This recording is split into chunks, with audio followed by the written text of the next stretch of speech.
Welcome to Stories That Stick, a podcast series about the stories that shape us. One job, like one pay, and I'm like, that can't be me, because once you get sick and that paycheck diminishes, what's going to happen? If you got rent, no one cares, especially being a single mom trying to feed for 3 kids. Hey guys, it's Ade here, your host for Stories That Stick. Now in today's episode, we have Monika Lee, who's a host, a presenter, and now a podcaster. She joins us simply to share her journey alongside the stories that have made the biggest impact on her life so far, and why she's building a platform for our community called Talks with Monika Lee. Side note, listeners, what can we do to get you to leave us a review? Because it really does help us, but I guess it doesn't really help you guys. So do let us know. Now, let's get on with the episode with Monika Lee.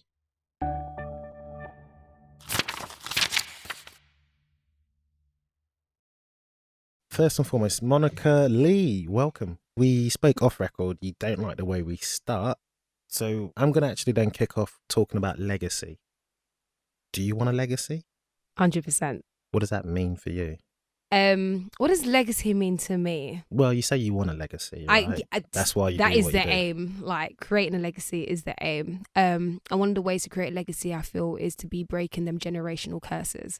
Like, I'm so here for that, being the first woman to do a lot of stuff within my family and be able to create something that when I'm no longer here on this earth, my children, great-grandchildren, great, like, you know how you got McVitie's? Okay. It works, yeah? Yeah. we don't need to know who owns what, okay? We know that works. Like, I just want to create something where I feel like my children won't have to struggle. So the legacy you want is when someone says your name, Monika Lee, she stood for X. Yes. I want my name to be a respectable name, because there's so many names out there, but not everyone's respected. Also, like, a face. Whenever you hear that name, you can see that face and you see what that face represents, like loyalty, just being honest, just being myself, like seeing a black woman from a Jamaican heritage, just like doing what she does and not feeling that I have to kind of mellow down who I am as an individual. So I just feel like when you just see greatness, like Monika Lee, greatness. Like, okay, well, let's then get into the chapters of your life.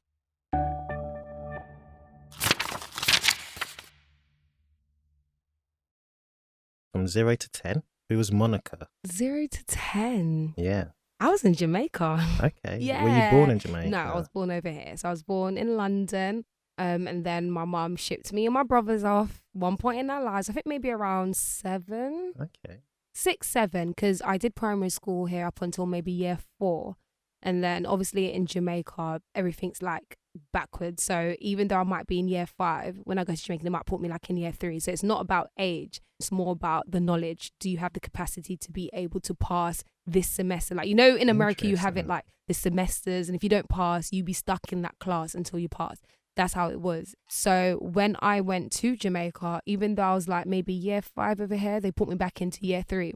So I practically was just starting all over again, yeah. like, which was a bit mad, but I can't lie, I enjoyed it. It was good to kind of know my roots, and I feel like a lot of it can be lost when you're not able to go back home and to be in touch and just be in tune with life.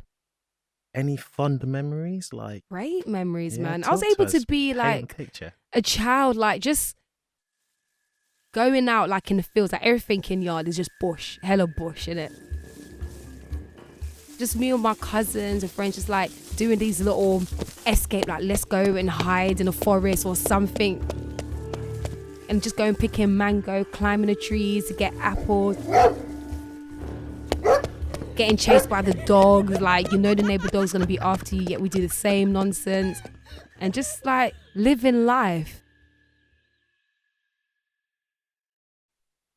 Was race ever played? Because you were born here and you said you moved when you were around 7. Mm-hmm. So was there conversations about you being a black woman? Only conversation is me being a foreigner. So back then they'll call you a foreigner, like English girl or whatever. And it was a bit of that, like, that distance, like, I don't know about her. Like, does she really know about us Jamaicans? Do you know what I mean? Then obviously my accent playing a part, and then I'll start speaking patois and it's not being the same and how it sounds with everyone else. I felt like it was just that little, just young children, like just silly play. Like it wasn't anything serious to the point where it's like, oh my gosh, like I feel victimized or I feel like I've been put into a corner. Like they didn't push baby in a corner. Baby was perfectly fine. I even forget to think, I won like so many beauty pageants. I even forget that so many times. So I was like Miss Black River. So I live in St. Elizabeth. And Black River is the capital of St. Elizabeth. Right. So I like done a lot of like competitions, like doing beauty pageants. So that was really good. Like those were like the best moments. That's interesting because unless I am mistaken, beauty or aesthetics certainly is something you do play a part, especially being a presenter. Yeah. So do you think you took that from... I never thought of it like that, you know. Maybe my confidence.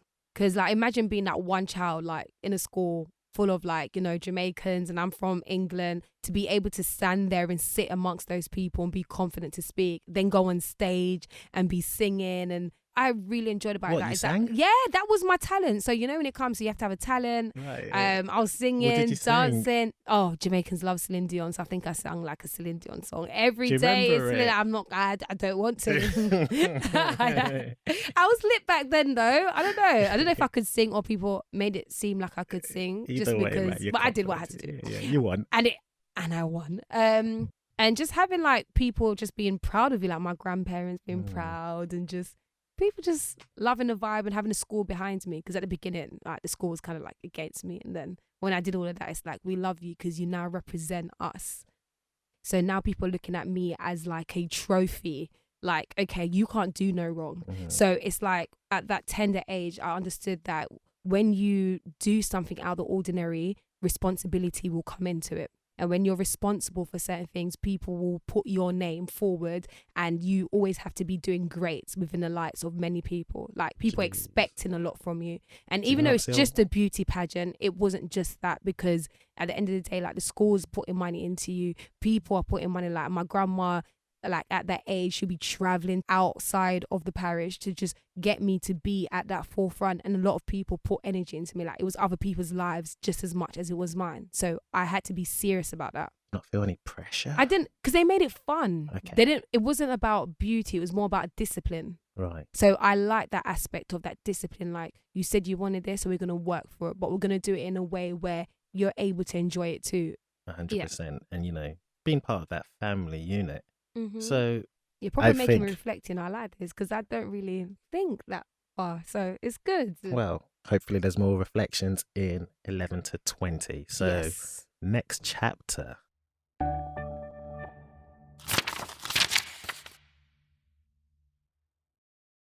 Monika, talk to me. Where were you? What was going on in your life around this decade? So I arrived back in the UK for year 8. That was very hard. Like, I went to an all-girls school in South London. That was a huge adjustment, like making friends, and like obviously everyone's there from like year 7, and you might think it's just a year, but in school a year is not just a year. Like a year feels like 3 years, if that makes sense. Yeah, the bonds. The bonds, and just like you with them 24/7. So that was hard. Like, and then I had a strong Jamaican accent by then. So at the beginning, they're cussing me because I have the English accent. Then come back here now, they're like moving mad. Like, who is this girl with the yard accent? And back then, I don't feel like we were very appreciative of cultures. You weren't really embraced. So that was a bit hard.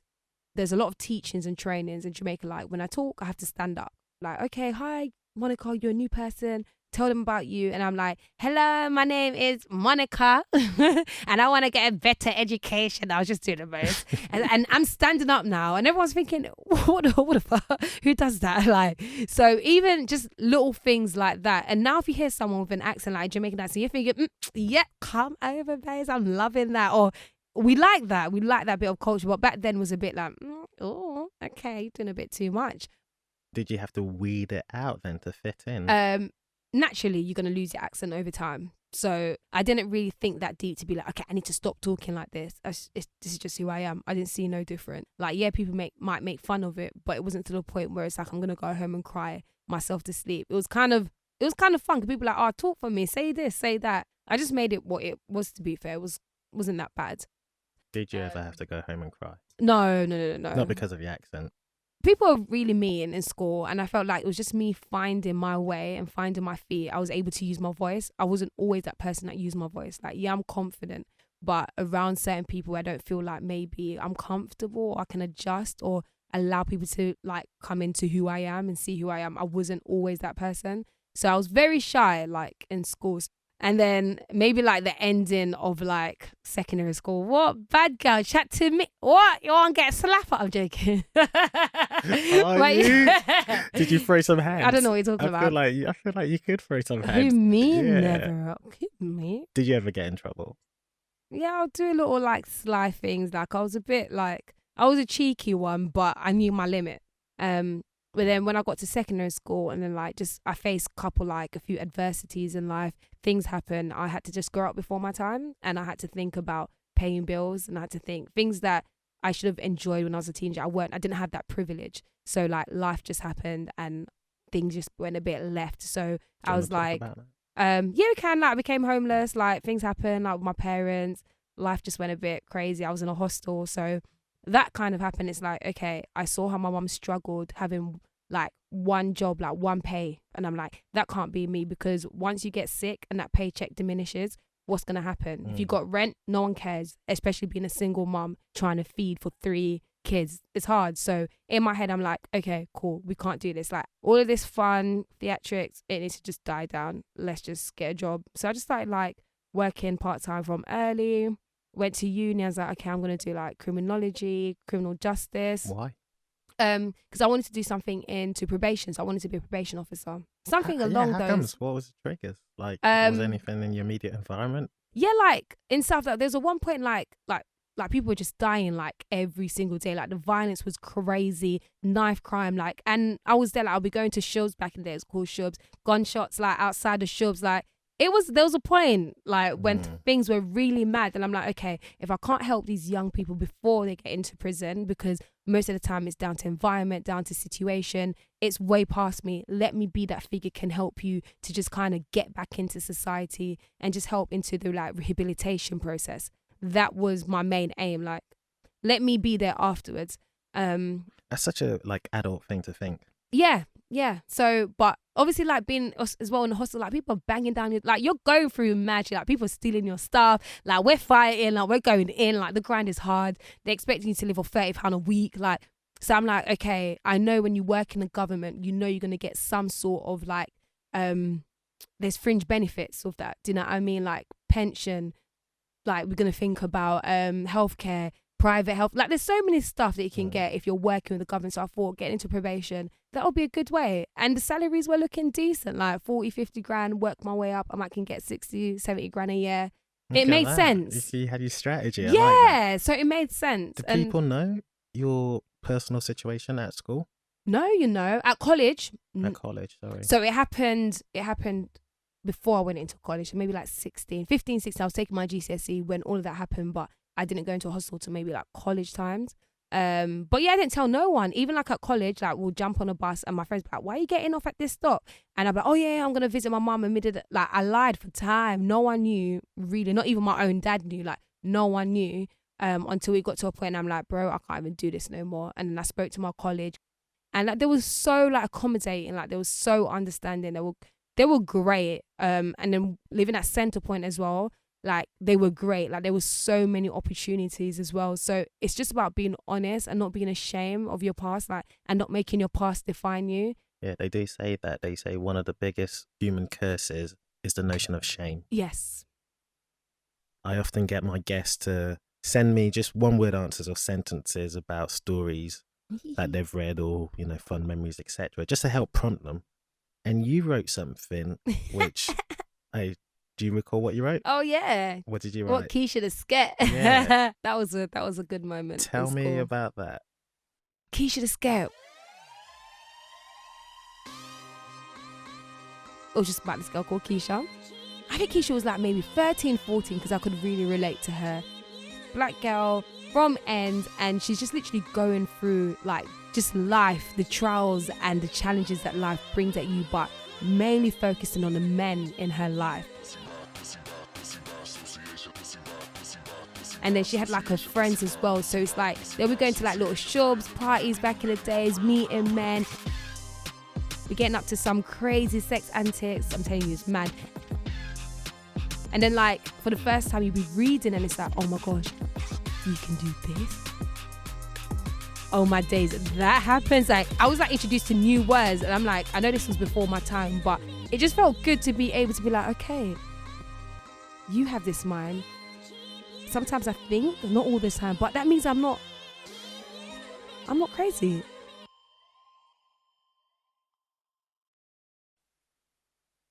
So I do want to move on. However, any other stories of things that made an impact in your life?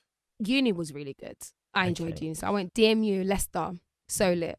And I was just like there on tabletop, shaking ass. Met a lot of amazing people that are just doing great stuff now. Like it's crazy how when people say that uni is the best place for your network and that you should be able to literally take everything in and just capitalize off of it. And it is so correct. Like uni was all about organization, 10% degree, and the rest shaking ass. And then the rest after that was about like building your network. Yeah, your network, as they say, is your net worth. Oh, hell yeah. It really is. And just being nice. You just don't know. And half of the people that's helping you to get to the level where you need to be are the unheard people, the unseen people behind the scenes. And a lot of them have been like the forefront to help me like, oh, you know what? I remember you. We went Leicester. We didn't talk, but I rate you. So let's do this. So it was great in the sense of like building something bigger than me. You do have a platform, Talks with Monika Lee. Mm-hmm. So shall we go into the third decade? Yeah, let's do this. Let's go in the third decade.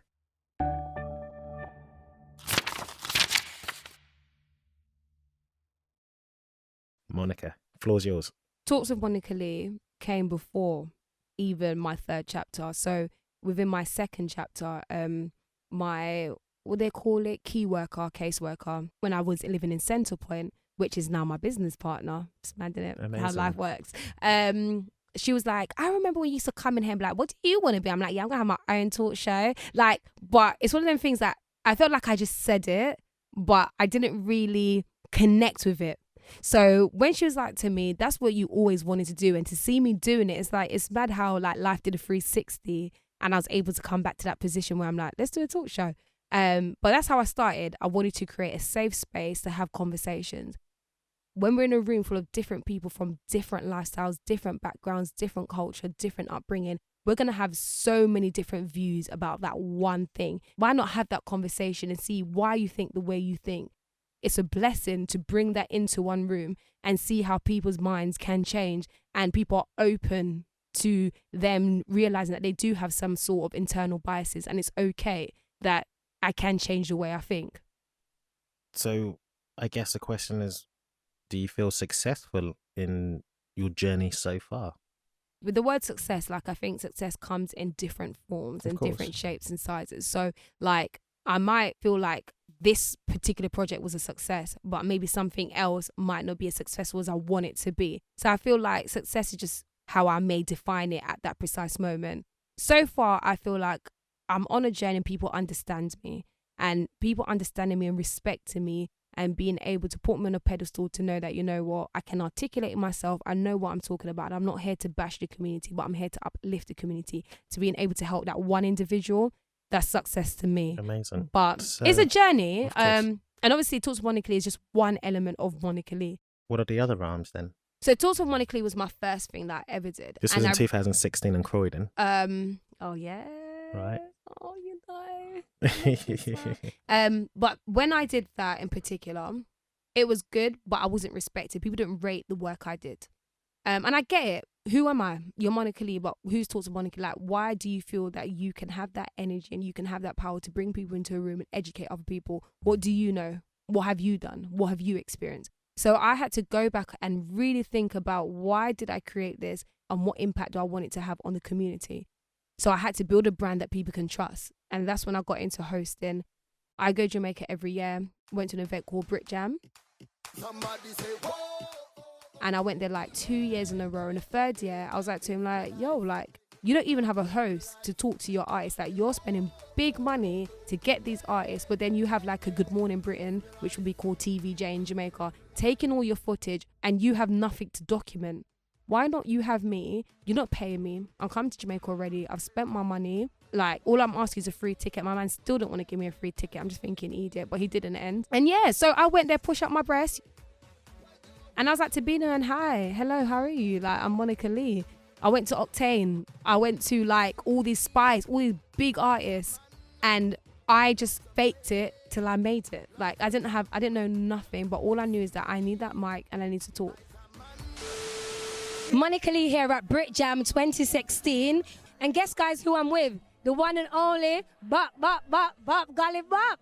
Bop, right now I'm up on Flames Radio. So Golly Bop, talk to me. What's new? Every time I look at social media, look on the internet, I'm always hearing about Golly Bop. Tell me, what's new? What should I be looking forward to with you? What's new? It's Amari. Amari is very new. That's my wife. That's my new wife. I love her kiss.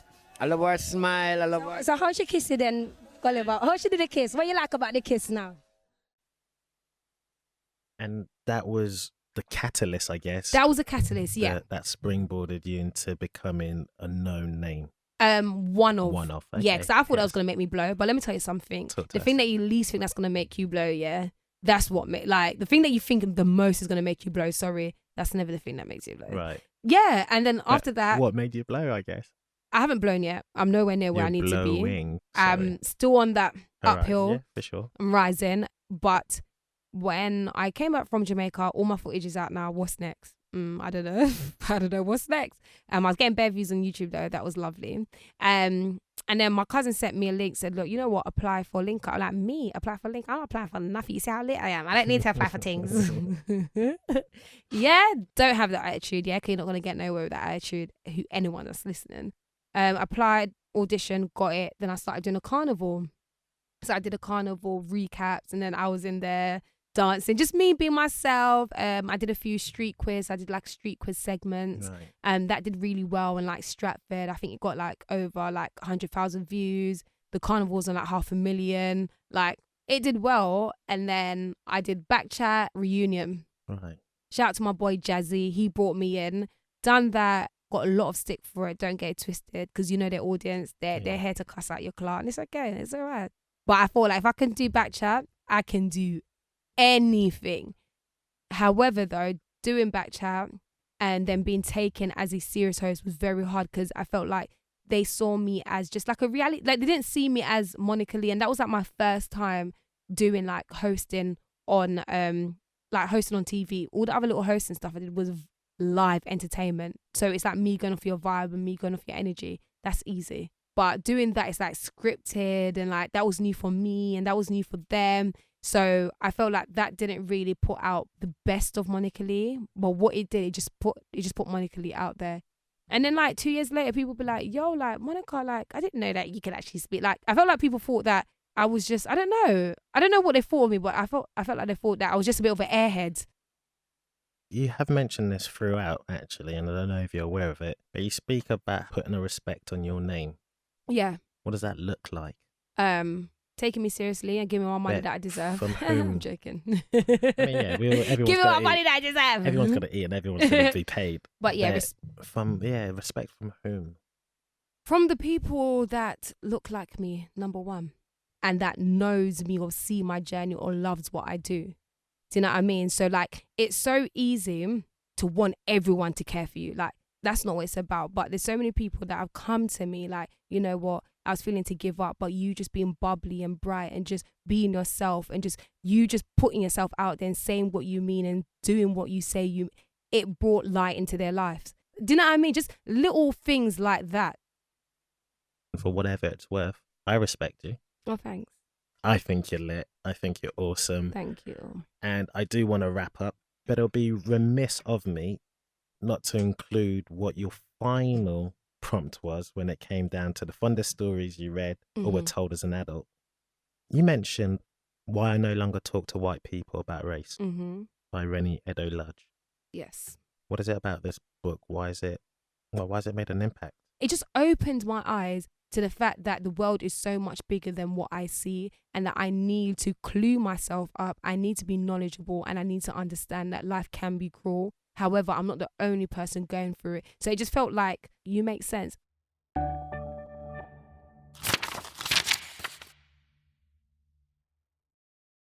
I often like to end stories that stick with one question. Mm-hmm. There's one book you can actually gift people. What book would it be? The Alchemist. That book hit me differently on a spiritual level and a mental level. There were just so many life lessons in that book. But it's hard for me to be like, oh, this is what you will learn, because everyone interprets certain things differently. But I feel like everyone can relate to that book, and it makes you feel like you need to be a better person in life. That's The Alchemist by Paulo Coelho. Read that book. It's so good. Don't want my audience kicking me and saying, Ade, how can we find Monika? Or why don't you give her socials, etc.? So please do us the honours. You can find me on Instagram, Monika Lee, MONIKAHLEE. Also on Twitter. I move a bit mad on Twitter sometimes. So don't judge me. Same for the Twitter. But yeah, just watch out. I host and that. I talk. Yeah, just keep a lookout, and bigger, better things. Monika, it's been a pleasure. Thank you very much for inviting me. Thank you for saying yes. All right, guys. And as always, do stay tuned for another episode of Stories That Stick. And you know how we do. Get in touch, share, like, comment, etc., etc., etc. Peace. Today's episode was produced by Ade Bambala. Sound designed by Chris Arise. And if you'd like to be featured on Stories That Stick, then please do get in touch.